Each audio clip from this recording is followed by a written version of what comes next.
Okay, so welcome everybody. This is my very first presentation of this draft paper. Actually, it's not a completed one. And yet I haven't really shared these thoughts in person with Paolo, who will be the co-author of this production. So feel really free to give me your thoughts or your observations, your also suggestions about the literature I should look at. This is actually a paper based on a Remittance B&B, so a bed and breakfast which was built or actually renewed by buying the house of aging parents. And I will try to look at the functions, so the different meanings and uses that the house is subject to due to these improvements and due to this new use as a business that the family decided to do about it. So I guess that I will have a normal presentation, so going through the literature, the data and the analysis. But first of all, I think it's important to understand the facts, so why it could be interesting to look at these bed and breakfasts. And so I will have a quick 2 minutes about the history of this bed and breakfast. And this starts with the story of Carla, who migrated from Ecuador to Italy, I guess more than 20 years ago, around 30 years ago. But she decided, thanks to a suggestion given by her husband, her Italian husband, she decided to buy the house of her aging parents. Otherwise, this house would have entered the market and maybe gone to other strangers. And so she wanted to keep it on two grounds, to keep the house within a family, and so to have a place for their memories, but also because with the money of this purchase, the family could provide for the parents. And in this sense, the parents could be relocated to another place, which was closer to one of Carla's siblings. And you have to bear in mind that this is a family of 14 people, so 12 children, to say, 12 siblings and 2 parents.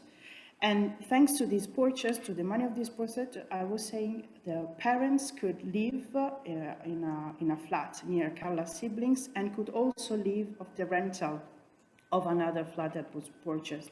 And these rentals are, of course, smaller than the house that Carla bought, but were in a different part of the city, in a more trendy one, so it was quite easy for them to rent and to have a revenue for the aging parents. On the other side, the house was bought and was restored with a kind of conservative renovations in the idea to keep and to preserve also, at least to the extent it was possible, to preserve the vintage atmosphere of the house. And another aspect that you have to keep in mind about this story is the location itself of this house, and in particular of the B&B, because it is located in the city of Cuenca, which is a UNESCO heritage urban landscape. This means that the city itself is branded worldwide and is also a very successful tourist attraction, and is going through processes of gentrification that are heading toward keeping the city center, the historical city center where the B&B is located, as pristine and as clean and neat as it should be, or at least as the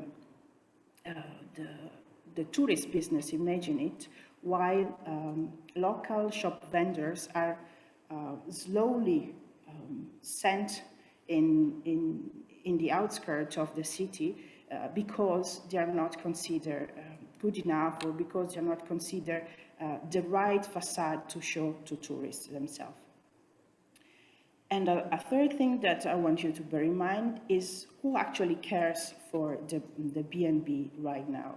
So Carla is living mainly in Italy. She has her own life in Italy and her apartment with her husband.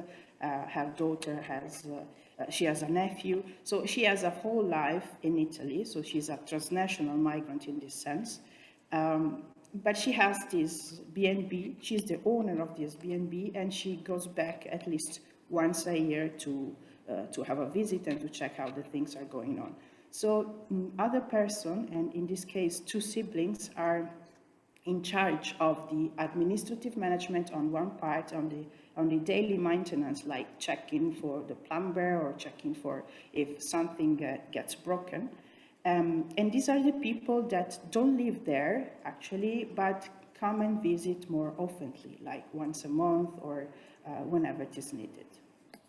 So this is the framework. And bearing this in mind, the main question of this paper, as I thought it so far, should be to what extent a B&B, so something which is meant to host strangers like tourists, could actually reproduce a sense of home, could actually sound familiar and homely, even though the family, the original family, is not living there anymore, or even though the family has reserved for itself just a smaller portion of the whole house. Because you have to know that the B&B is divided, of course, in floors, and in the attic, which once was the last part of the house where things were, it was like a catch-all room where everything was thrown in and almost forgotten about, is now turned into the suite bedroom. And it's also the part where the most intimate and the private memories of the family are kept. Some are displayed on the walls, but most of them are just kept in a trunk and closed with a key. And this is the place where usually Carla, when she comes back, the now owner of the B&B, comes back and stays for her holidays.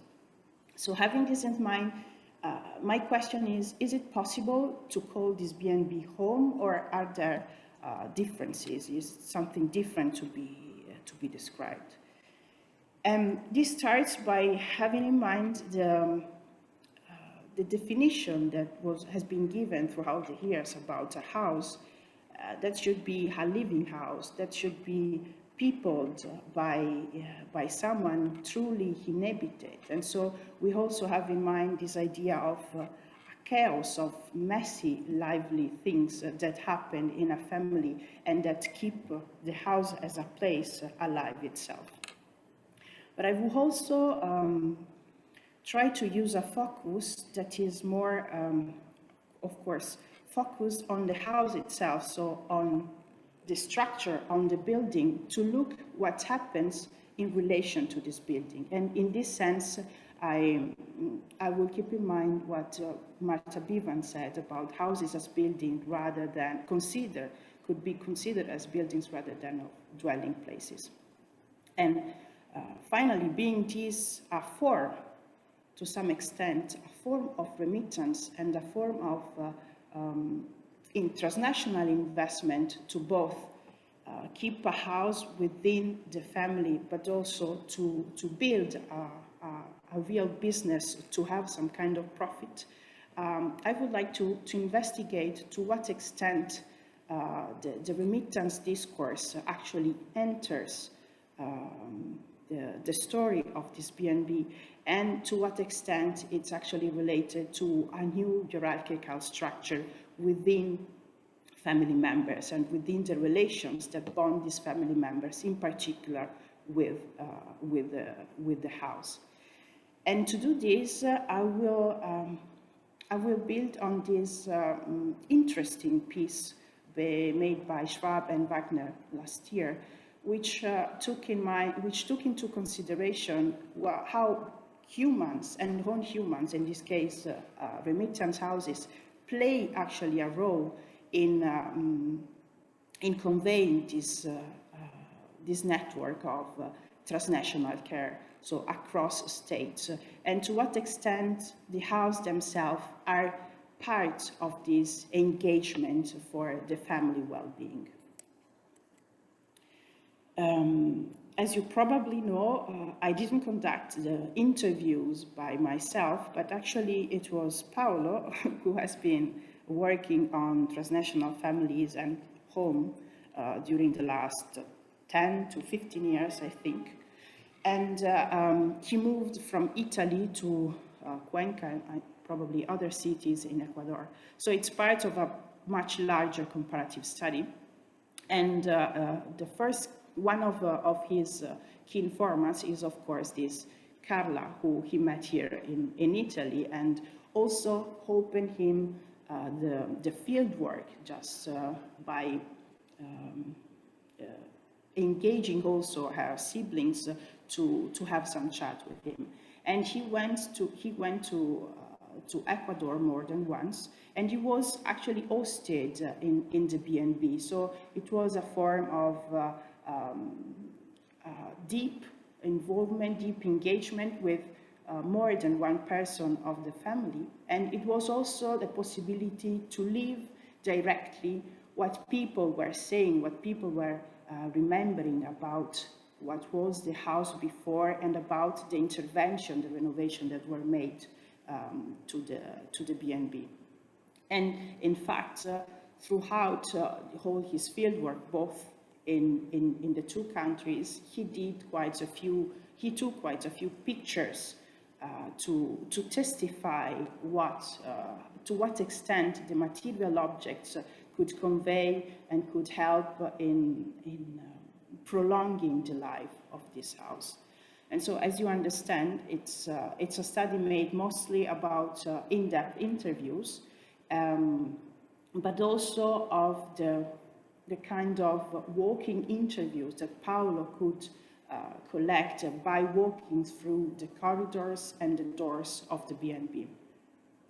And the fact that the interviews were usually conducted in Spanish, and it is important to bear in mind that, of course, in Ecuador, it was quite normal to conduct them in Spanish because people are from Ecuador and are still living in there.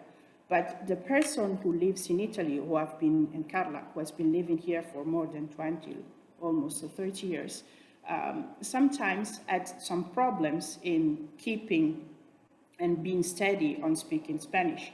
But actually, Paolo was kind of forcing her, was gently reminding her to use the Spanish with the exact intent to convey a sense of familiarity and to let memory emerge in a more natural way. In fact, she moved to the Italian just to explain some technical aspects, while actually she went with the flow in speaking about the memories and speaking about the house itself, and she was really natural in speaking in Spanish at that time. So, having said that, I would like to present you the main points, the four main points or functions of this B&B according to my analysis. First of all, I will make reference to its materiality, so it's being a cradle for family memories and stories. Like, thanks to this conservative restoration, what was restored was not only the structure, so the building itself, which was mainly restored, keeping the original structure, but of course there were some interventions that were needed to make the B&B available, to make the B&B comfortable also for tourists coming from outside. So for instance, there was just, at the beginning, there was just one bathroom from the whole house, and keep in mind for 14 people, so now they had to add a bathroom for each room, otherwise tourists would never come. But the main objective of Carla in particular, which was the person who always had the final say about the modification, the changes that should be made to the house was to keep vintage pieces, so to keep the furniture that was once in the house. And for this, the whole family was involved, because before the renovation, there was this kind of need for collecting the furniture, and everyone in the house, everyone in the family, so also distant siblings, could pick their favorite furniture, because it was part of their memories, because they were really attached to it, and so on. But because they also knew that Carla wanted to turn this house into a B&B that could narrate a story of their family, they were also eager to let these furnitures there. And these furnitures were restored, keeping the real look, or at least trying to reproduce what was perceived as real, as vintage. And it is material also in this room. This house is material, this B&B is material, in the sense that by going through these walking interviews, it's really fascinating to what extent each room carries the memories of the people, of the person who is speaking. And you also have the understanding that each different member have a different part of the story related to the same room. So to have the grand picture of what was life in this family in the past, and what was actually going on within these rooms, it would be, you would need to recollect the whole memories from the whole members of the family. And another important aspect of this materiality, which is reproduced in the B&B, is the fact that the story that is told, the pieces that are there, of the pieces of furniture that are there, are actually a chosen ones. So the ones that are displayed in the public parts of the B&B are especially selected by Carla herself, but also by the other two caretakers, to convey a specific family atmosphere, to convey and to narrate a specific story of the house. While also the house itself, given the different layers to the different renovation or the different modification that were done throughout the years, not only with the final renovation to turn into a B&B, but also during the normal usage of the house by the family itself, it is possible to go through a sort of archaeology, as I've named it, of the house itself. So the house itself, in its material terms, can tell how it was used, how the time passed through its walls and through the different, the modification on the arch, on the disposition of the room, or also on the different usages that were thought for each room itself. And here we'll give you an example about the memories that were carried by the house itself. Here you have the Spanish version on the left, and my tentative translation in English, so apologies because there were quite quick translations in English for this time. Here we have, for instance, the birth of Carla. So Carla was the last one, is the youngest, and was the last one to be born in the house. And it's among the siblings that were born in the house, because not all of them were born there. So you can also understand to what extent there is a stratification, a possible stratification of the memories connected to this house.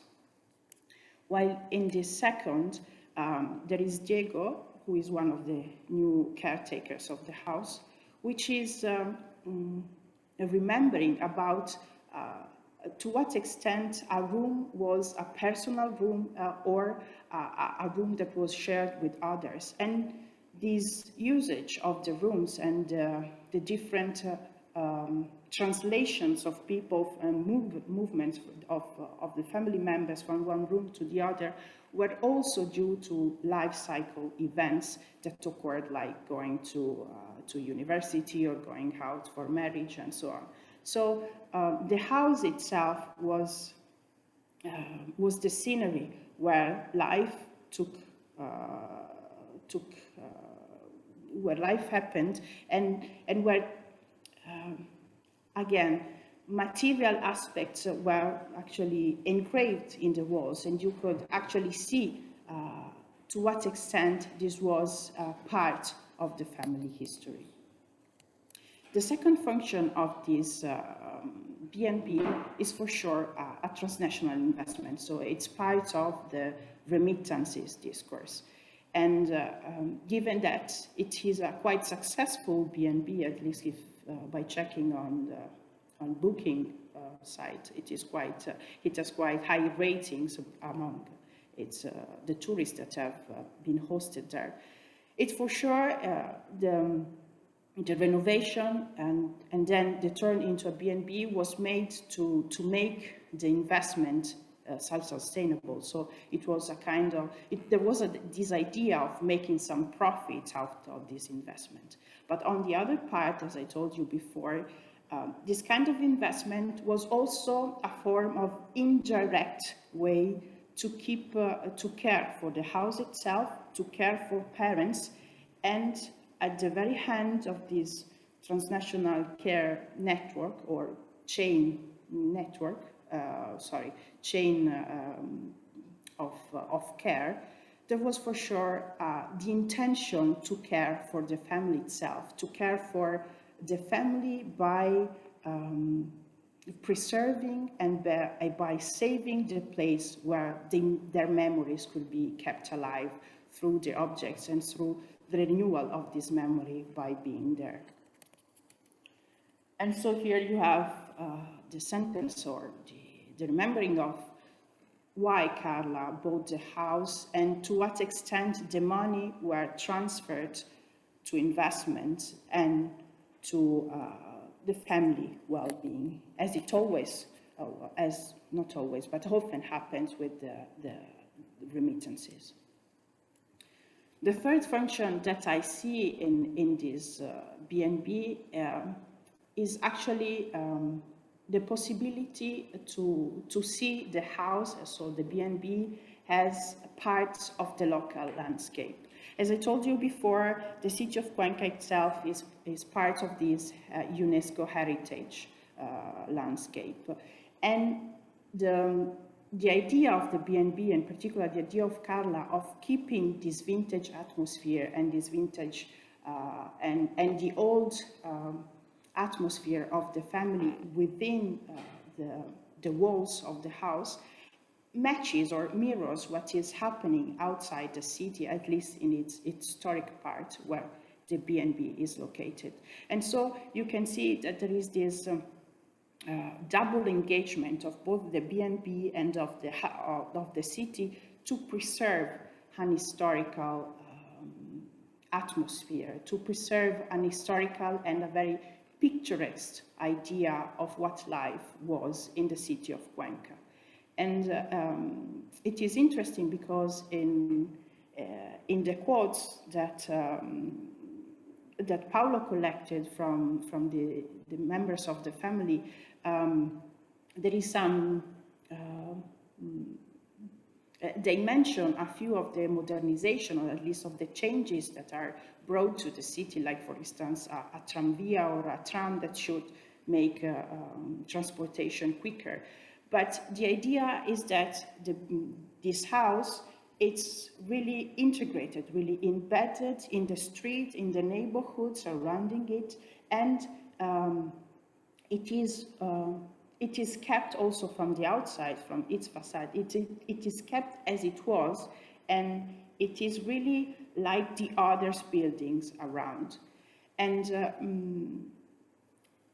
in this sense, it is a way for tourists to experience not only how life within the house was lived, but also how life was outside this house, bringing a part of this outside within the house, bringing the outside as part of the family history itself, or the reverse, bringing the house itself outside as part of a very lively and well-connected neighborhood. And in this sense, I decided to show you these quotes. In the first one recollects or shows to what extent the house has been there forever, and to what extent the house is part of the street itself and has its own characteristics that are shared with other houses around it.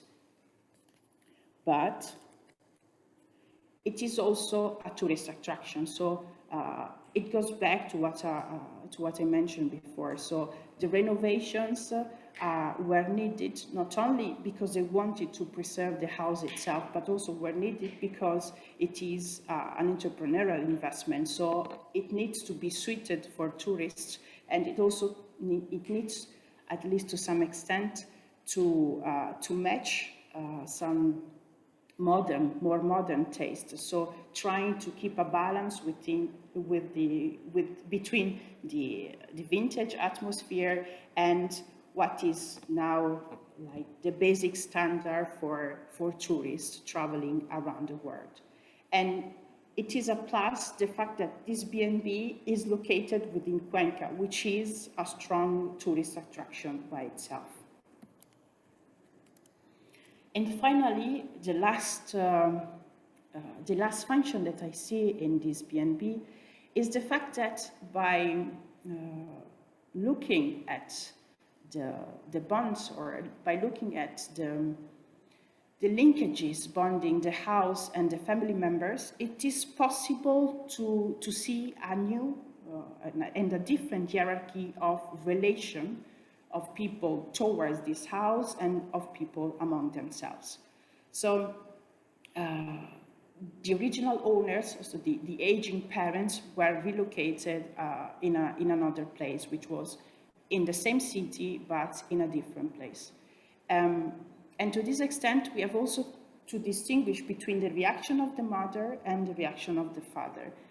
The mother, once she moved to the new apartment, she never wanted to go back and see actually and visit the house as it was renovated. While the father, until it was alive, he was always he always felt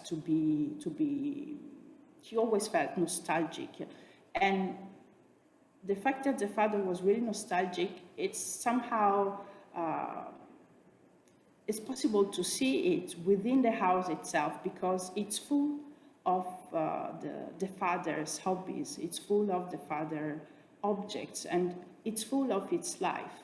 So in a sense, the family paid homage to this need of the father, to the bond of the father with this house, by scattering all of the house with his most beloved object that he could not bring to the new apartment because it was too small.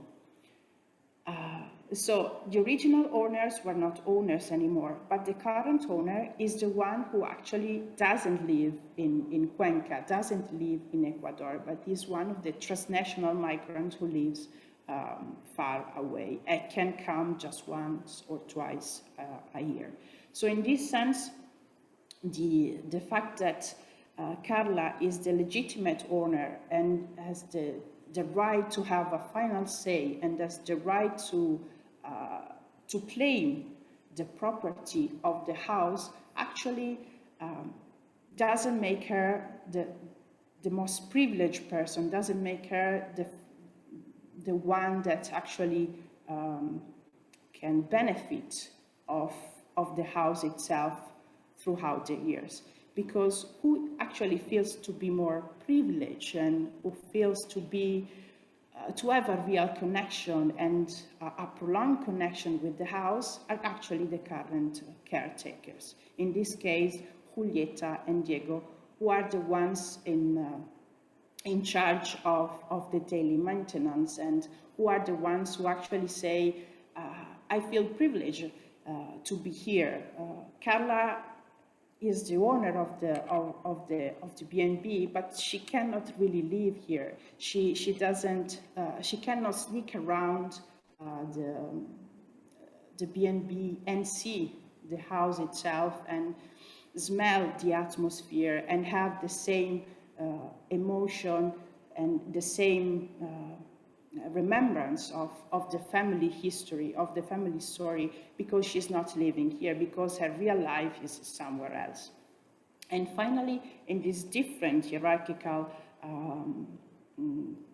relations or social relations within the family, there are the other siblings, the ones that rarely come back, the ones that have hardly seen the B&B since its renovation, and that have these ambivalent feelings in the as the others report, of course, because they care for the house, they're happy that the house is kept within the family and nothing has been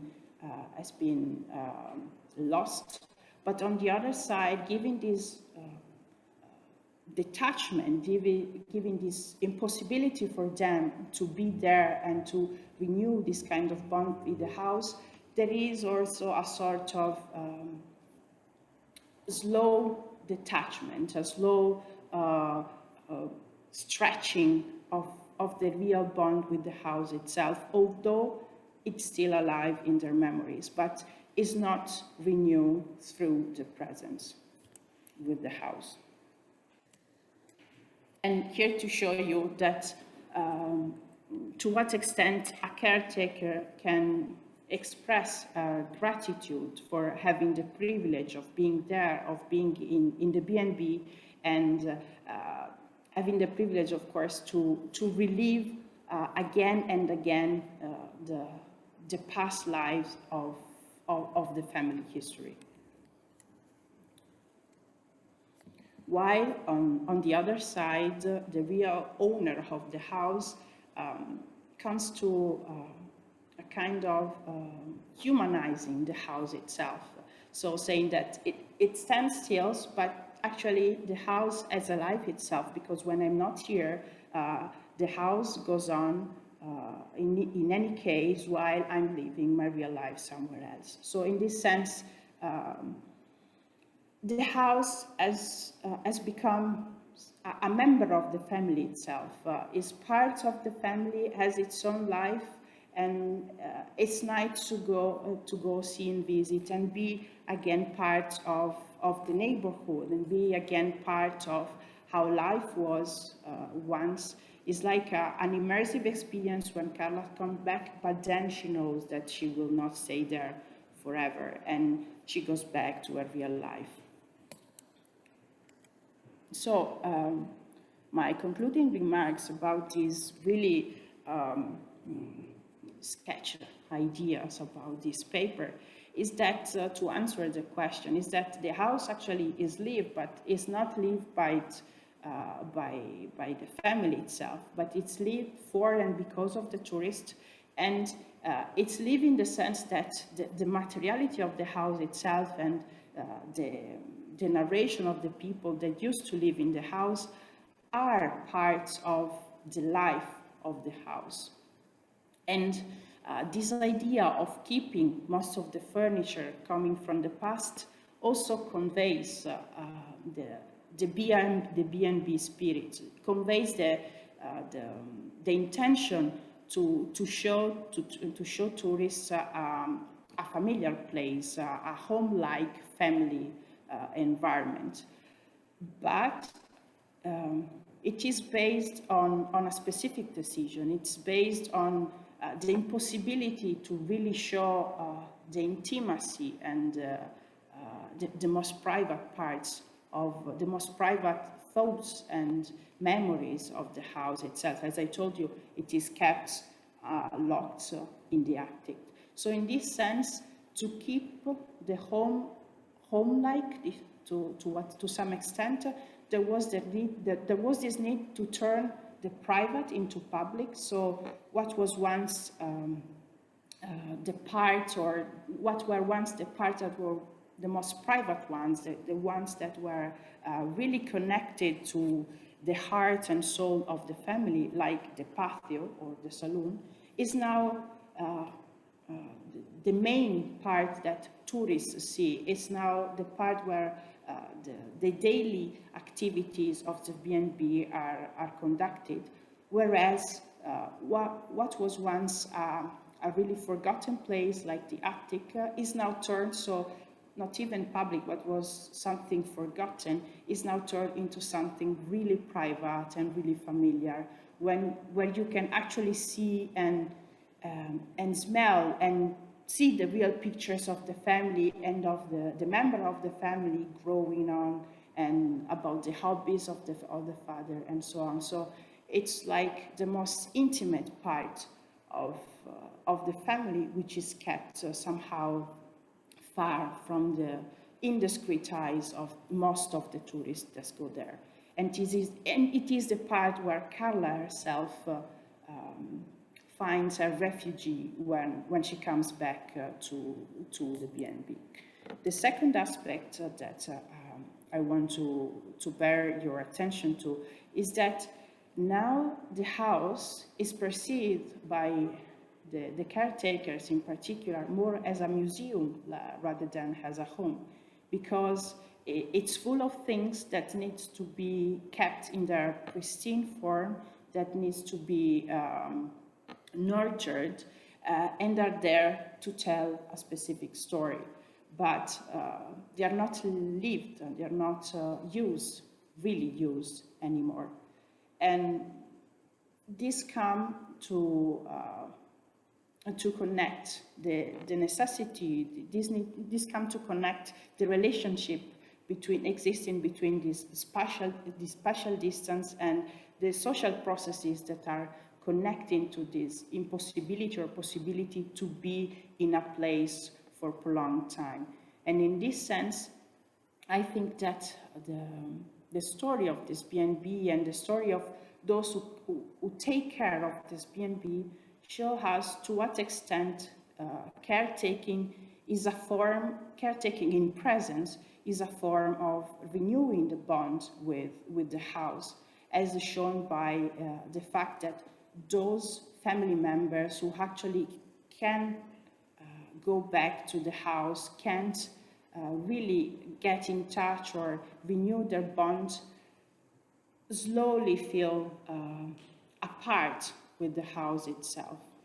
And in this sense, the B&B is both the place where the memories are in place, considered as the house itself, but is also, I don't know, this is a very rough idea so far, there is the need also to consider the most extended neighborhood, to consider also the memories as extended in place, because you need to take into consideration also the fact that the house is part of the whole part of the city to really grasp